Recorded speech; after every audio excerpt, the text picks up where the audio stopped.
राष्ट्रवादीचे फायरब्रँड नेते आणि राज्याचे उपमुख्यमंत्री अजित पवार यांचे पुत्र युवा नेते पार्थ पवार यांच्या वाढदिवसानिमित्त इच्छा भगवंताचे मित्र परिवाराकडून पुणे येथील जिजाई निवासस्थानी पार्थ पवार यांची प्रतिमा, शाल आणि पुष्पगुच्छ देऊन राष्ट्रवादी काँग्रेस पार्टी अजित पवार गटाचे प्रदेश उपाध्यक्ष तथा सोलापूर जिल्हा नियोजन समितीचे विशेष निमंत्रित सदस्य किसन जाधव, राष्ट्रवादी युवक प्रदेश सरचिटणीस चेतन नागेश गायकवाड, शहर सचिव अमोल जगताप, शहर संघटक हुलगप्पा शासम, शहर संघटक ऋषी येवले, पवन बेरे आदींच्या उपस्थितीत सत्कार करून युवा नेते पार्थ पवार यांना शुभेच्छा देण्यात आल्यात। यावेळी येऊ घातलेल्या लोकसभा निवडणुकीत महायुतीच्या उमेदवारांना भरघोस मताने निवडून आणा आणि राष्ट्रवादी अजित पवार गटाच्या पक्षाच्या बळकटीसाठी संघटनात्मक बांधणी करा।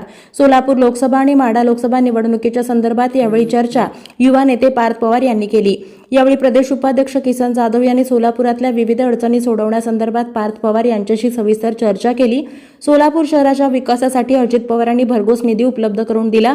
या कार्याचा अहवाल किसन जाधव यांनी पार्थ पवार यांना दाखवला। यावेळी जातीने लक्ष घालून त्यांनी पाहिला।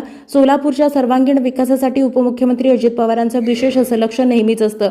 सोलापूर शहराच्या विकासासाठी पवार साहेब नेहमी अग्रेसर असतात। सोलापूर शहर आणि जिल्हा विकासापासून वंचित राहू नये यासाठी विकासाच्या दृष्टीने जो काही निधी असेल तो उपलब्ध करून देतील अशी ग्वाही देखील यावेळी पार्थ पवार यांनी किसन जाधव यांना दिली। नुकताच पार्थ पवार यांचा वाढदिवस झाला, त्यानिमित्तही त्यांचा सत्कार यावेळी करण्यात आला। Like, subscribe, click on the bell.